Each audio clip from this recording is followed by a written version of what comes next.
Estou iniciando aqui a gravação, vou esperar alguns minutos para ver se algumas pessoas se conectam de maneira síncrona e já já a gente começa.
Pessoal, bom, eu vou aproveitando esse início que ainda não tem ninguém conectado, mas para a gente reforçar o gabarito das nossas provas, né? A prova de primeira etapa, fazendo a devolutiva com vocês. Na primeira prova ali, a questão correta das múltiplas escolhas. A primeira era a letra D, a 3 era a letra B, a 5 a questão correta era a letra C, a 6 letra D, a 7 letra C, a 8 letra B. E aí nós vamos comentar primeiramente sobre as discursivas, pessoal.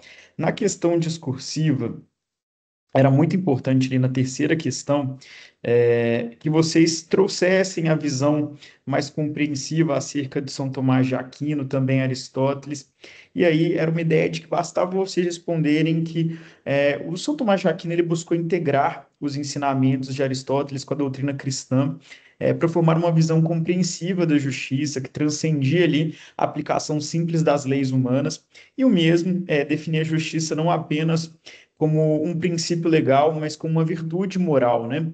Já na quarta questão, a discursiva, sobre Santo Tomás de Aquino e Santo Agostinho, perdão, o Santo Agostinho ele posiciona o livre-arbítrio como um elemento crucial na compreensão da natureza humana e a relação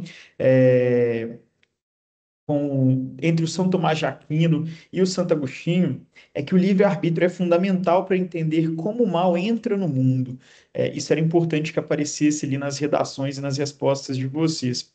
Finalmente, na última questão discursiva, que era a questão de número 9, é, sobre a relação que vocês precisavam fazer em relação ao livre-arbítrio e à natureza do mal, a relação ela é feita quando se diz que o nosso livre-arbítrio é por natureza mal e por isso devemos controlar. O controle desse livre-arbítrio vem através da graça de Deus, é, que acaba purificando mesmo essa noção geral. Era isso que a gente esperava que aparecesse nas respostas discursivas de vocês. Nas questões fechadas, acho que não teve tanta dúvida, né? O gabarito eu mencionei rapidamente aqui para vocês, mas da prova um era basicamente isso. Estou vendo aqui que ainda não temos participantes conectados de maneira síncrona. Antes de começar a revisão, eu vou fazer o seguinte. Eu vou mandar mais uma mensagem aqui no chat e aí logo logo a gente faz a revisão então.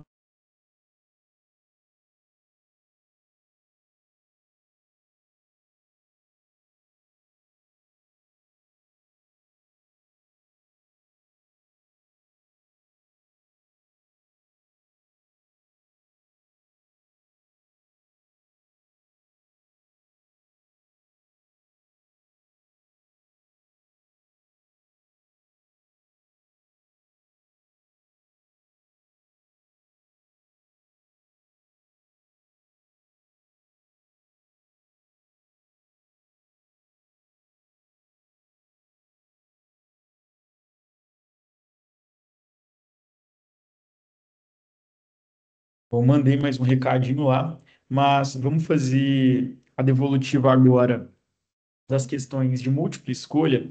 A primeira questão que eu tinha mencionado para vocês é aquela que é enunciada durante a Idade Média, um período marcado por profundas reflexões teológicas e filosóficas, a interação entre a fé cristã e a filosofia grega desempenhou um papel central na formação do pensamento europeu.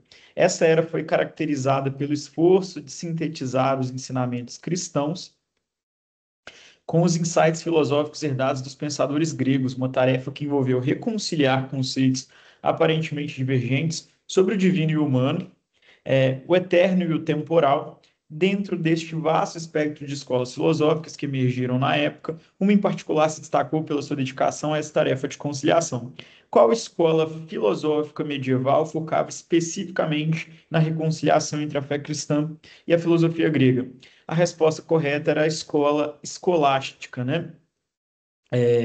Basicamente, ela procurava integrar a fé cristã e a razão grega, por isso ela se torna a resposta correta, né? Bom, para a questão número 2, que falava especificamente sobre, durante a Idade Média, né, a relação entre ética e política, foi aquilo que a gente comentou da relação entre São Tomás de Aquino e Aristóteles, as chaves de resposta eu já mencionei para vocês. Vamos lá para a questão número 3, que também era de múltipla escolha. Ao estudar as diferentes formas de conhecimento, como o senso comum, a filosofia e a ciência, é essencial compreender as distinções entre elas. Considerando essas diferenças, especialmente entre o senso comum e o método científico, analise as afirmativas abaixo e assinale a alternativa correta. A alternativa correta era a alternativa B, mencionei isso para vocês, que dizia a respeito do método científico, porque ele se difere do senso comum, porque busca eliminar a subjetividade e validar teorias através de procedimentos sistemáticos e replicáveis, enquanto o senso comum baseia-se em crenças e tradições culturais. Ela se torna uma resposta correta, porque ela traz a melhor definição do conceito. Bom, a quarta questão era uma questão também discursiva, a gente já mencionou juntos aqui, sobre Santo Agostinho, influenciado pelo maniqueísmo, que evoluiu para questionar essa visão dualista, integrar mais profundamente a fé cristã em sua filosofia. Então, após a conversão do Santo Agostinho, ele passou a ver o livre-arbítrio como um dom divino, que, quando mal utilizado, levava ao pecado. Ele argumentava que a justiça divina era a correção do uso incorreto do livre-arbítrio, através do qual Deus proporciona a possibilidade de redenção e salvação, integrando assim conceitos de justiça, moralidade, uma visão cristã do destino humano. A quinta questão era uma questão de múltipla escolha, que falava sobre considerando os desafios do ceticismo moderno e a importância da certeza no conhecimento, a afirmação de Descartes, penso, logo existo, estabelece um fundamento crucial. Analise as afirmativas abaixo e assinale a alternativa correta. A alternativa correta era a alternativa C, que diz que estabelece a certeza da existência do eu pensante como um fundamento para o conhecimento. As demais alternativas elas estão incorretas por trazerem conceitos imprecisos. A sexta questão também de múltipla escolha. Santo Agostinho, uma das figuras mais influentes da filosofia e teologia cristã, passou por uma transformação significativa que direcionou sua vida e obra para os caminhos da fé cristã. Antes da sua conversão, Agostinho explorou várias filosofias e teologias, incluindo o maniqueísmo. No entanto, sua busca por verdade e significado finalmente o levou ao cristianismo, impulsionado por uma série de eventos intelectuais e espirituais que culminaram em um momento decisivo de revelação pessoal. Qual teria sido esse evento crucial para a conversão do Santo Agostinho ao cristianismo? A resposta correta é a alternativa D, que seria a leitura de Romanos 13, 13 e 14, após ouvir uma voz divina.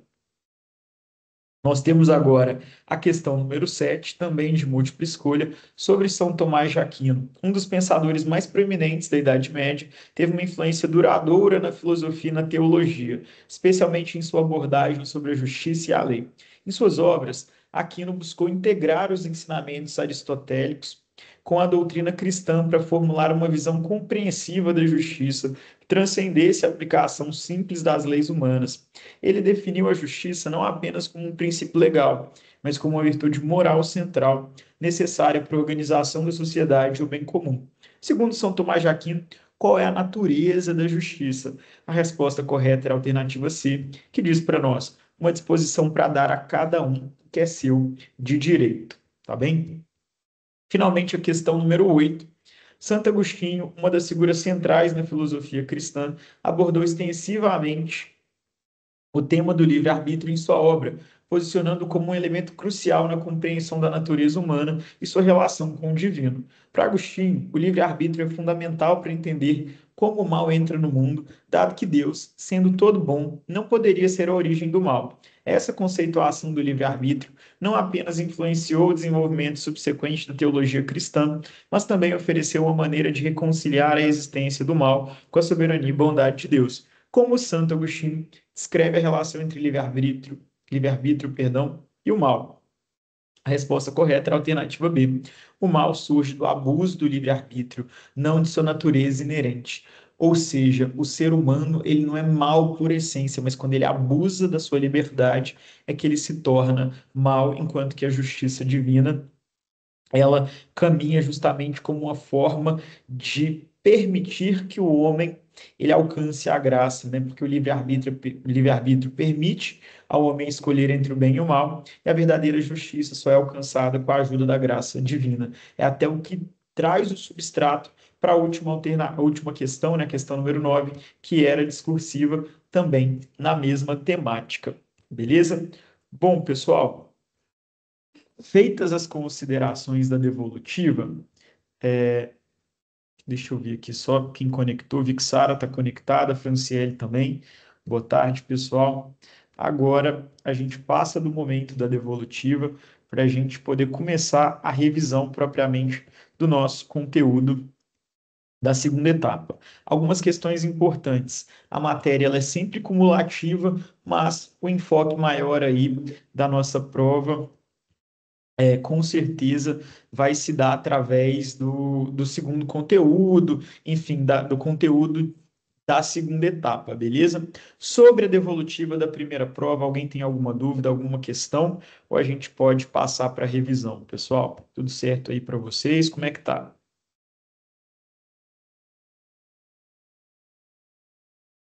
Sara, Franciele, tudo certo por aí? Franciele disse que não tem dúvida.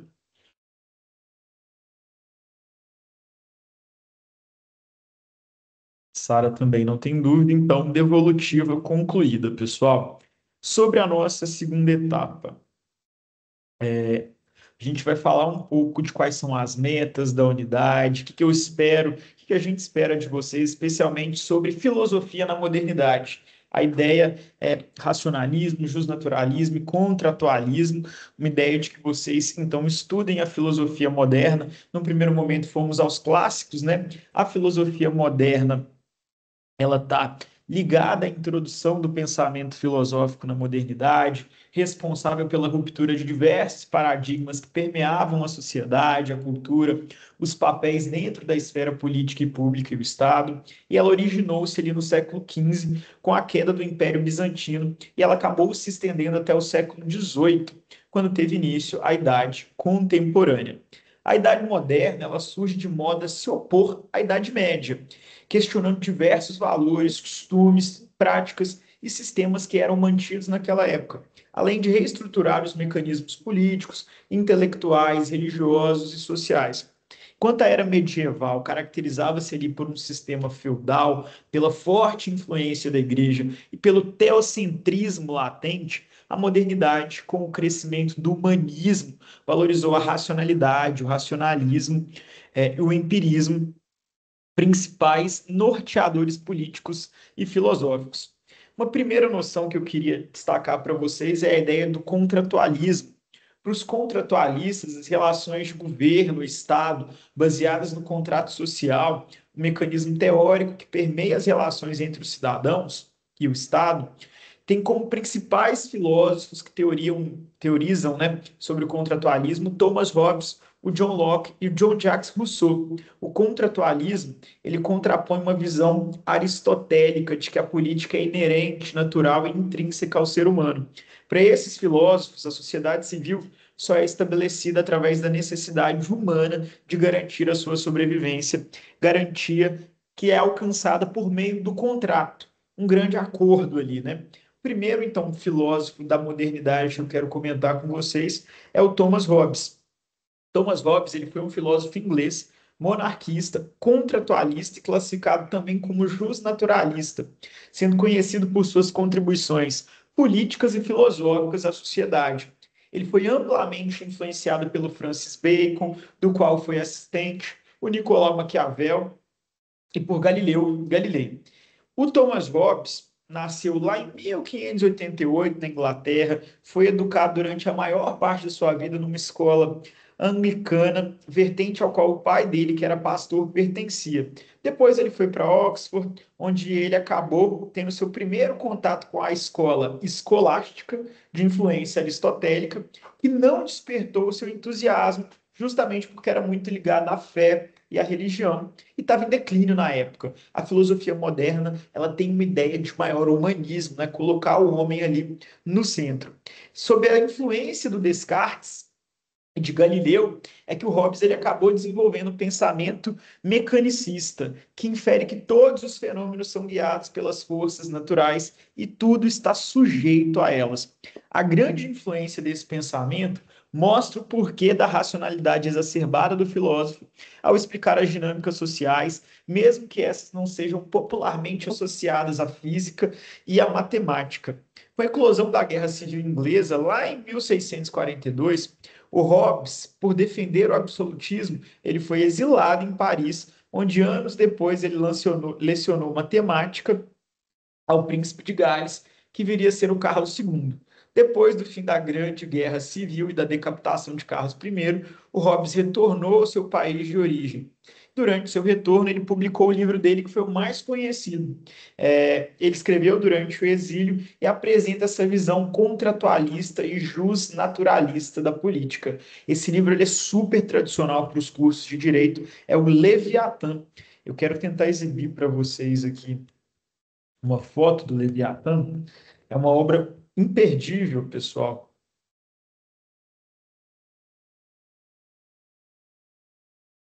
E a ideia é realmente falar de um monstro, né? Um grande monstro ali, que seria o Estado, né? Deixa eu tentar exibir para vocês a capa desse livro, só para que vocês tenham em mente a importância dessa obra. O Leviatã, ou matéria, forma e poder de uma república eclesiástica e civil, tornou-se aí a obra mais importante do Hobbes, super conhecida, especialmente por apontar esse Leviatã que viria a ser essa figura grandiosa do Estado, né? Até aqui, pessoal, estão conseguindo acompanhar? Vi que vários de vocês foram se conectando depois. Milena, Elisa, Tainara, Pedro, Alícia, Maria Eduarda, Eduarda, todo mundo por aí. boa tarde. Estamos aqui na revisão para nossa segunda etapa. Vocês podem sempre ir mandando perguntas no chat, viu, pessoal? Podem também interromper minha fala. A ideia é fazer uma aula bem tranquila, mas que vocês possam assimilar bem o conteúdo. Então, fiquem bem à vontade para fazer aí as perguntas, para se colocarem, beleza? Por nada, Eduarda. Bom, a gente então falava aí de como o Hobbes ele trouxe uma grande expressão da sua obra através desse livro Leviatã, e ele defendia ali a monarquia e retratava a sociedade de maneira mecânica e matemática. Ele gerou grande satisfação em membros da igreja, ele era ali malquisto nesse momento. Ele sofreu grande aversão da maior parte da sociedade inglesa, que ainda vinha de uma era muito ligada à questão religiosa, e ele continuou produtivo, meio às críticas, e permaneceu escrevendo e traduzindo livros até o final da sua vida. Basicamente, o que seria o contratualismo para o Thomas Hobbes? Na visão do Thomas Hobbes, houve um motivo para que o homem, em seu estado natural, mesmo sendo egocêntrico e egoísta, ele aceitasse o contrato social e adentrasse uma sociedade regida por regras. Seria a preservação da vida. Para o Hobbes, além do direito à liberdade, outro aspecto essencial para o homem é a preservação da própria vida. Então, no estado natural, o direito à liberdade irrestrita vira-se contra o próprio homem, porque se todo mundo pode fazer tudo, na verdade está todo mundo correndo risco o tempo todo, né? Na mesma medida em que você é livre para fazer o que você quiser, o outro também é livre para fazer o que quiser e você corre risco de morte. Então, o que origina o contrato e origina então a sociedade civil na visão do Thomas Hobbes seria o medo do homem de ter a sua vida tirada. E ele seria um medo tão acentuado que, a troco de garantir a sua vida, para que ela fosse mantida, nós, enquanto seres humanos, renunciamos à liberdade plena, confiando a nossa segurança e sobrevivência no Estado, o Estado com E maiúsculo, que depois vai vir sendo desenhado ali como Leviatã, né, que é essa figura monstruosa que vocês viram no livro aí. Ao analisarmos esse contexto, a gente pode declarar que, apesar do medo, esse contrato social, por ser inicialmente superficial, ele poderia ser facilmente rompido, levando os seres humanos a regredirem ao estado de natureza. Então, justamente por conta disso, é que o Thomas Hobbes conclui que a natureza humana ela é conflituosa e competitiva. E nesse cenário, nada impediria que uma pessoa ou grupo quisesse adquirir vantagens e o controle do poder e assim originasse um novo estado de guerra constante. Esse possível desdobramento gerou a necessidade da criação de um meio que mantivesse os homens em um estado de subordinação e os orientasse ao bem-estar geral. A partir dessa conjuntura é que se origina o Estado, então, com E maiúsculo, contendo um poder superior que poderia ser entregue a um homem, a um conjunto comum, sendo a legitimidade do seu poder dada e assegurada pelos próprios cidadãos, ou seja, nós todos aqui é como se a gente combinasse entre nós de, olha, nós vamos entregar o nosso poder na mão ali do Estado, que é representado por uma pessoa ou por um conjunto de pessoas que vai garantir a nossa segurança. Porque se a gente vivesse uma liberdade plena, a gente correria risco de morte, né?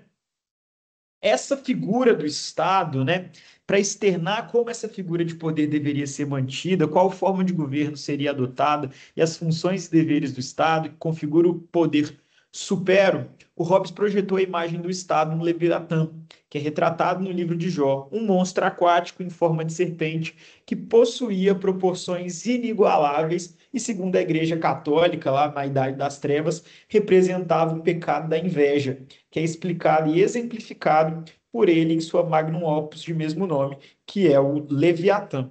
Segundo Tomás Hobbes, a soberania deveria ser de viés monárquico, o que muitas vezes levou diversas pessoas a acreditarem que a teoria estatal de Hobbes se aproximava do despotismo. Essa colocação ocorreu porque, para ele, caso o poder soberano ele fosse dividido entre membros de uma assembleia, não sendo concentrado na figura do monarca, as paixões, desejos e vontades dos membros entrariam em conflito, podendo gerar instabilidade e desvio do poder e das leis naturais. e, sendo assim, o Estado enfraqueceria e não mais espelharia a imagem do contrato, levando o caos à sociedade. Então, ao Estado, nessa figura monárquica defendida por Thomas Hobbes, o soberano ele deveria agir de maneira imparcial, de maneira a garantir que não houvesse violação de quaisquer acordos pré-estabelecidos e que não ocorresse a impunidade daqueles que se voltassem contra o contrato. Então, deveria punir severamente. Ao Estado caberia intervir apenas em relações que pudessem gerar desordem e guerras, não cabendo a interferência nas relações individuais. O Thomas Hobbes ele acabou sendo o primeiro pensador a sintetizar o contratualismo de maneira consistente, aplicando o mecanismo, além de leis e direitos naturais na vida política. Ele concluiu que a sociedade civil e o contrato se originaram através do medo, existente no estado de natureza, e legitimavam o poder estatal soberano e restrito, desde que se arcasse com suas obrigações e provesse os meios essenciais às vidas dos seus súditos. Então, o que a gente pode aprender do Hobbes aqui, pessoal? É uma clara oposição àqueles pensadores da filosofia clássica, especialmente os últimos pensadores que a gente estudou no bloco passado de conteúdo, quando a gente falava de Santo Agostinho, quando a gente falava ali de Tomás de Aquino, que eram pensadores da igreja, de uma ideia mais medieval. Aqui nós temos uma figura mais humanística, e aí o Hobbes ele vai falar do contrato social entre os seres humanos, que para não vivermos num estado quase que de anarquia, de liberdade exacerbada, a gente aceita não ter uma liberdade plena, cedendo poder para uma figura monárquica que seria representado como Estado, Estado com E maiúsculo, e aí uma figura monstruosa que seria o Leviatã, porque o Estado ele deveria garantir a segurança, punindo severamente o caos, mas abstendo-se de intervir o máximo possível nas relações individuais. Sobre o Hobbes, dúvidas, comentários, sugestões, tudo certo para vocês aí, pessoal? Tranquilos? Beleza, Pedro? Lembrando, qualquer dúvida que vocês tiverem ao longo da discussão aqui, vocês podem interromper, podem habilitar o microfone, fiquem à vontade, viu? Bom, pessoal, o segundo pensador desse momento que eu queria destacar com vocês é o John Locke. O John Locke, ele foi muito conhecido por ter sido uma das bases para a formação do pensamento empírico e liberal moderno. Ele era médico, também da mesma época ali, 1632, do Reino Unido, e pelo fato da família dele ter um amplo contato com as ideias defendidas no parlamentarismo e no puritanismo, grande parte do pensamento dele foi alinhada em relação à crítica ao governo absolutista e à valorização da liberdade religiosa, o que já mostra aqui para nós que o John Locke ele se posiciona de maneira mais diferente. Basicamente ali, em torno dos seus 30 anos, ele prestou serviço para um lorde muito liberal que permitiu com que o John Locke ele tivesse contato com diversos intelectuais ligados à política e à filosofia, e aí exercendo notória relevância nas teses defendidas nas suas obras e no início dos seus interesses pelas ciências que tinham como foco o estudo da condição humana e dos fatores que a permeiam. Bom, basicamente a perspectiva lockeana, ela trata do empirismo e do racionalismo, e ele também é justnaturalista, tá? A princípio, então, é válido a gente ressaltar que o pensamento do Locke acerca de como o conhecimento humano é construído e formulado se distingue consideravelmente dos demais estudiosos da época. Basicamente, o fato do Locke dizer que após o indivíduo ter construído conhecimento através da experimentação, sistematização, validação e organização dessas ideias, a fim de gerar uma aplicação na realidade, isso tudo é instrumentalizado pelo uso da razão. E justamente por conta disso é que para o Locke, o racionalismo ele exerce uma influência na construção e na ordenação do saber, ao compactar e sedimentar a estrutura e corpo das práticas e observações realizadas. Bom, Basicamente, o John Locke, ele é justnaturalista, né? E o justnaturalismo seria conceituado pelo conjunto de direitos e princípios imutáveis, universais, intransferíveis, inalienáveis que cada indivíduo vai possuir por seu caráter humano e que visam estabelecer a equidade e a justiça advinda da própria racionalidade humana.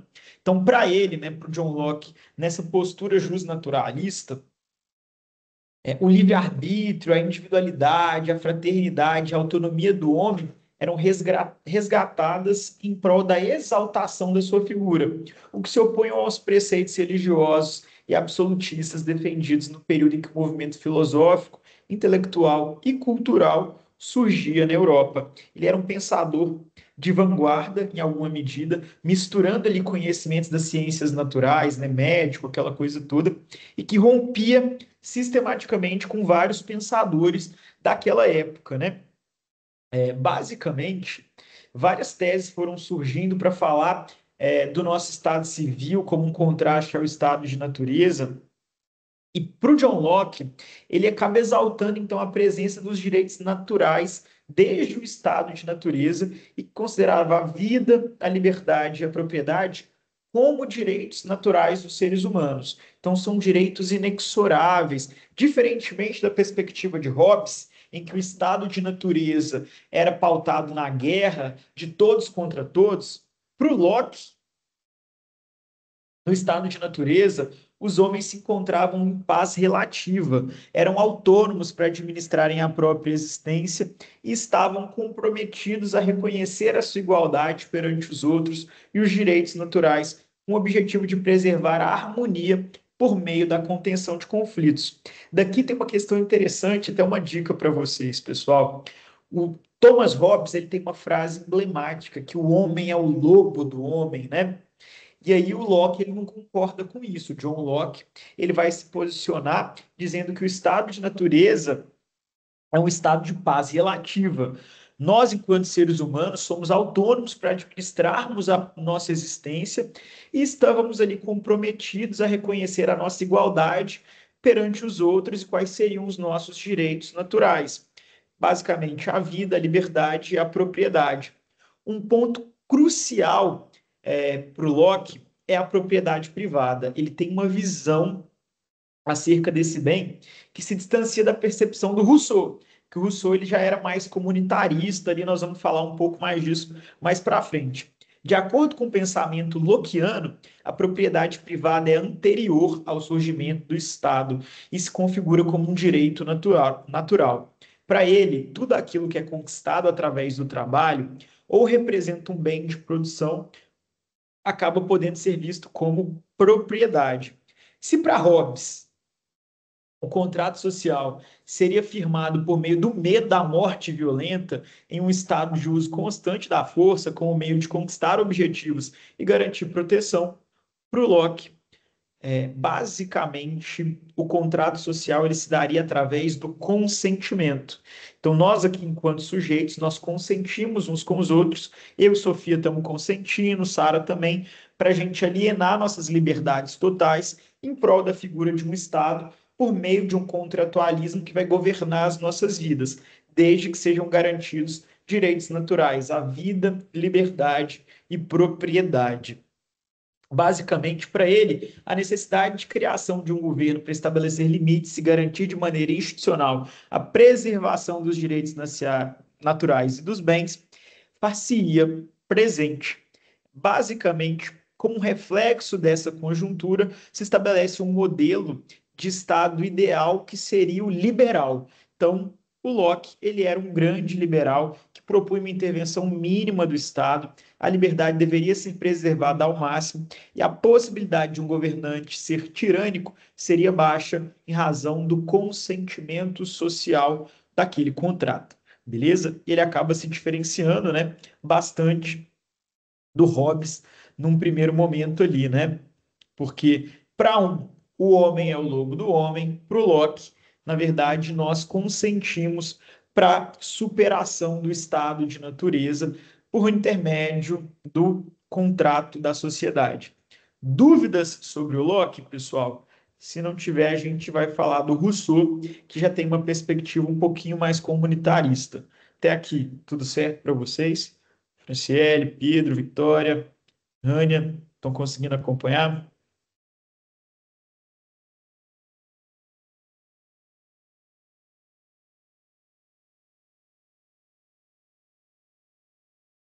Beleza, pessoal. E aí, sobre o Rousseau? O Rousseau, ele já é um pouquinho mais jovem do que o Locke, por assim dizer. Ele é de 1712, ele foi um filósofo, escritor, teórico político, suíço-francês, que teve um grande impacto no iluminismo e na filosofia política moderna. O Rousseau, ele é conhecido por sua teoria contratualista, que explora a origem e o fundamento do governo e da sociedade civil. Basicamente, para nós, a grande obra do Rousseau é a obra O Contrato Social. Estou tentando mostrar aqui para vocês uma foto desse livro. É um grande clássico da filosofia também. É, é uma obra muito importante na qual a teoria dele acaba sendo toda explicitada em relação àquilo que ele pensa do Estado na formação da vida humana. Vejam só, acho que está aparecendo aí para vocês. Tem algumas capas variáveis, acho que a mais clássica é essa aqui.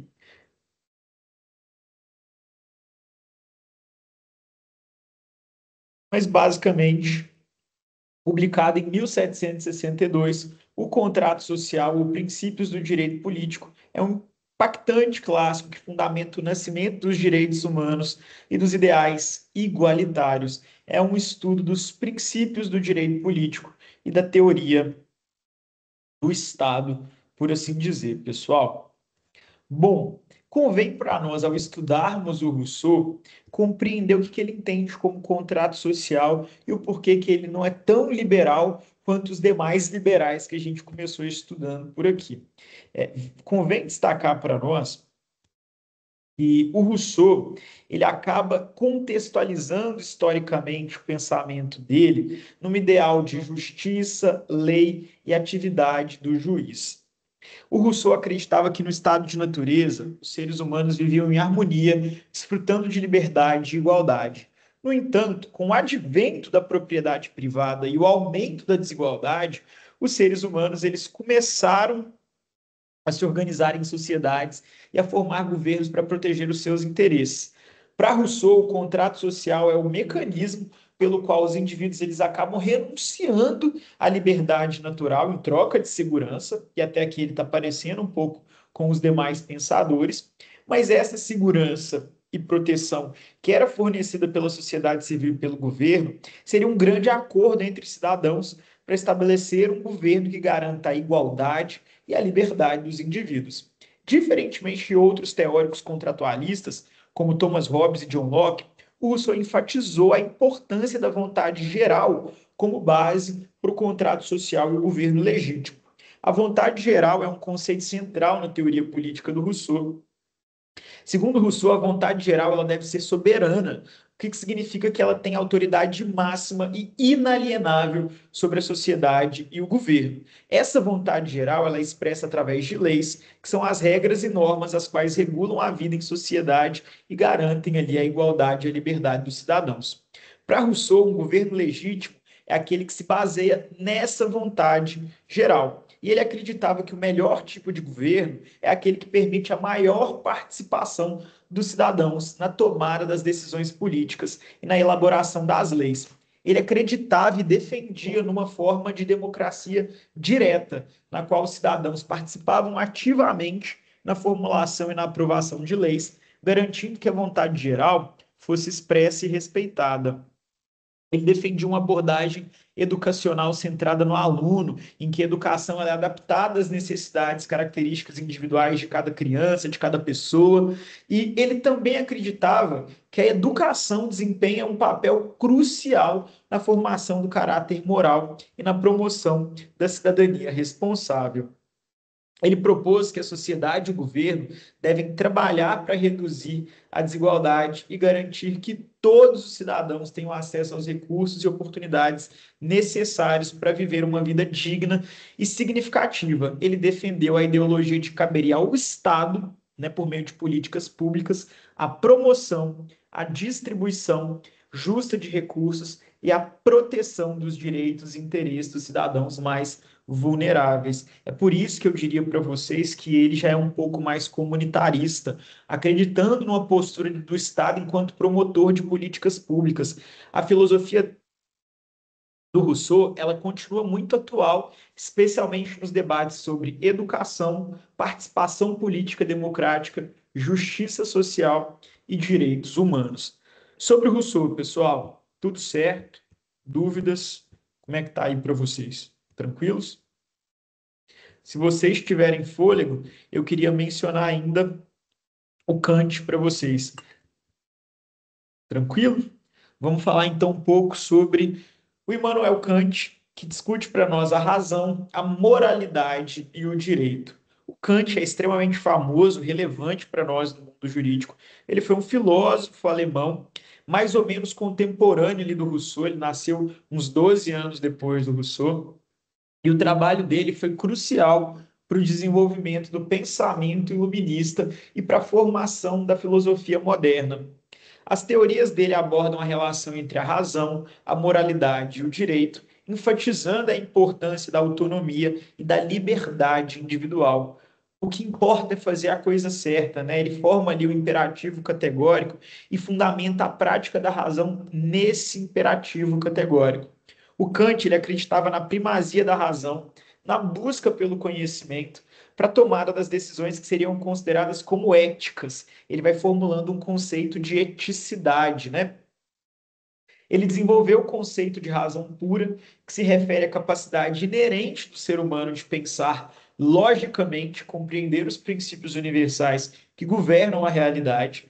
E a razão pura ela acaba sendo contrastada com a razão prática, que seria a aplicação da razão para fazer julgamentos morais e tomar decisões que seriam éticas. Para isso, ele cria um conceito de imperativo categórico, que é fundamentado na razão prática. O Kant ele argumenta que a moralidade é determinada por princípios universais e objetivos, que devem ser seguidos independentemente das consequências ou desejos pessoais. Então não importa o que a Sara quer, o que importa é fazer a coisa certa. Isso é que é agir de perspectiva numa perspectiva ética para o Kant. Conseguem compreender? Para desenvolver o seu imperativo categórico, ele vai fazer três formulações principais. A formulação da universalidade. Haja apenas segundo a máxima que possas querer que se torne uma lei universal. Ou seja, faça aquilo que você queria que todo mundo fizesse, que fosse ali uma lei universal. Em segundo lugar, a formulação do respeito. Age de tal maneira que trate a humanidade, tanto na tua pessoa como na pessoa de qualquer outro, sempre também como um fim e nunca simplesmente como um meio. Ou seja, respeite o próximo para que você seja respeitado nessa perspectiva dual. E, finalmente, a formulação do reino dos fins. Age como se, por meio das tuas máximas, fosse sempre um membro legislador no reino universal dos fins. Ou seja, haja sempre como se a sua atitude gerasse a atividade final. Como se tudo que você fizesse tivesse uma repercussão no fim das coisas. Justamente por isso você tem que agir uma perspectiva de respeito ao próximo, uma perspectiva universalizante e não apenas de maneira instrumental, voltado para os meios, mas sim buscando um conceito de eticidade que valesse para todos. O Kant, ele apresenta três artigos definitivos para alcançar a paz perpétua. A república como forma de governo, ele vai defender que os estados eles devem adotar uma constituição republicana, porque seria mais propenso a promover a paz e a justiça. Ele defende também a federação de estados livres, ou seja, os estados devem formar uma federação internacional para garantir a paz, baseada no direito internacional e no respeito mútuo, e um direito cosmopolita. Ele vai propor a ideia de um direito que regula as relações entre cidadãos de diferentes nações e promove a cooperação pacífica entre os povos.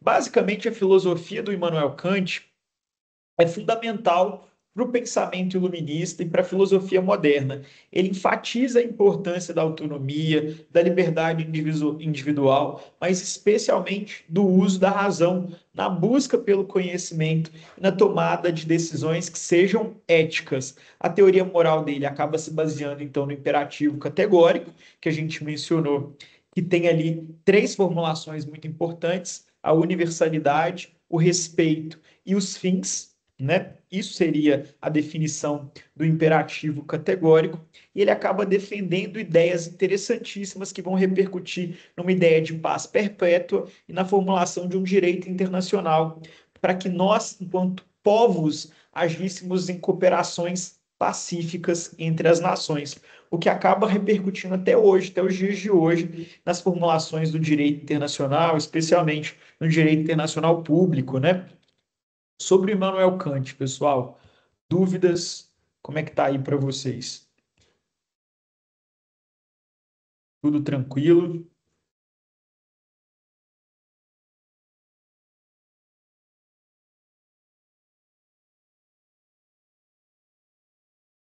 Franciele dizendo que está tranquilo, Sofia também. Eu quero aproveitar esses minutos finais que a gente ainda tem aqui, pessoal, para a gente conversar um pouquinho mais sobre a prova. Eu queria ver com vocês se vocês estão seguros, estão preparados. Leiam o material, está tudo disponibilizado já aqui no Moodle. A gente tem videoaulas, a gente tem uma apostila em PDF que está super completa. Então, não deixem de ver o material. Prestem muita atenção, especialmente na unidade nova. Vamos ter questão na prova sobre o Kant, dos principais filósofos do iluminismo, né? Ele propôs ações morais baseadas aí na razão e na universalidade. É importante que vocês estudem a ação moralmente correta, né? Que pode ser universalizada como uma lei moral sem contradição. É importante que vocês observem Kant, Dworkin, os pensadores também das unidades passadas, especialmente o Rousseau, que a gente falou hoje, também cai bastante na prova, tá? Basicamente assim, foco no conteúdo da segunda etapa. A Rania está dizendo, precisamos saber aquela tabela da unidade 5. Deixa eu ver aqui qual que é a tabela. A tabela que está no nosso livro de PDF,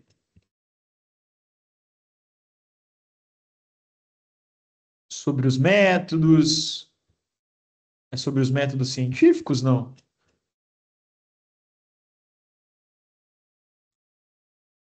Na unidade 5, deixa eu ver aqui. Sabe qual que é a página que tá?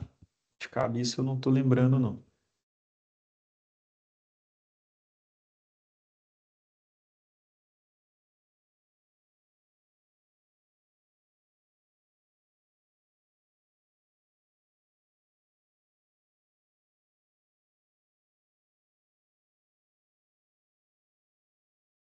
Olha, é preciso que vocês estudem sobre Kelsen, né?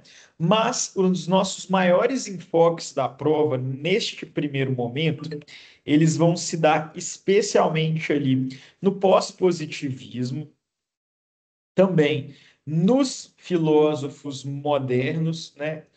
Vamos falar sobre Kant, vai cair Kant na prova, vai cair Rousseau, esse que eu fui destacando aqui para vocês, vai cair Jürgen Habermas, mas vai ser, acho que uma questão, eu não lembro, não estou com a prova aqui agora, mas acho que uma questão. Mas assim, minha maior dica é que vocês estudem tudo, obviamente, né? Vão cair todos esses pensadores.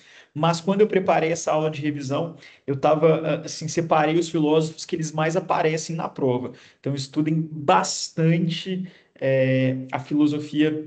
Não, a filosofia contemporânea ela cai, mas em especial esses filósofos que a gente foi comentando aqui. Kant, Hobbes, Locke, vai cair um pouquinho de John Rawls e Habermas, mas em geral o enfoque maior que nós vamos dar aqui são para esses filósofos que eu fui comentando nessa revisão com vocês. Beleza? O do working, eu acho que tem uma prova, uma questão sobre o do working, tem Habermas, eu já falei, né? Então, dei uma boa estudada também neles. Pós-positivismo vai ter uma questão ou outra. Estão perguntando se a revisão de hoje vai ficar disponível. Vai sim. Eu estou gravando a aula e assim que ela ficar disponível, vocês conseguem acessar, tá? Mas deem uma estudada também no John Rawls, no Habermas e não deixem de enfocar nesses pensadores que eu fui comentando mais a fundo com vocês aqui.